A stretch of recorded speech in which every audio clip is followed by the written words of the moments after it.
మీకు ఈ పిక్చర్లో ఒక వింత కనిపిస్తుంది. నీ మీద యుద్ధము చేయుదురు గాని నిన్ను జయింపకపోదురని యెహోవా సెలవిచ్చుచున్నాడు. నాకు బాగా నచ్చింది ఇది.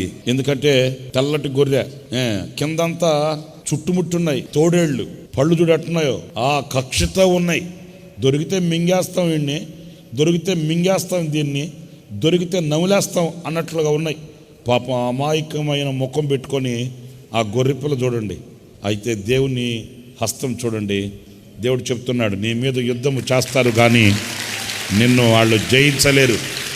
ఇక్కడ నేను దీనిని డైరెక్ట్గా నేను మీతో చెప్పాలంటే, యుద్ధాలు లేకుండా పోవు, వాళ్ళని ఎదుటికి రాకుండా పోరు. వాళ్ళు అలాగ కోరలు విప్పి అలాగ నోరు తెరచి వాళ్ళ కక్షని, ఈర్ష్యని, ద్వేషాన్ని, పగని వాళ్ళు అలాగ వెళ్ళగక్కక మానరు. అయితే ఒకటి, జయం మాత్రం నీకే.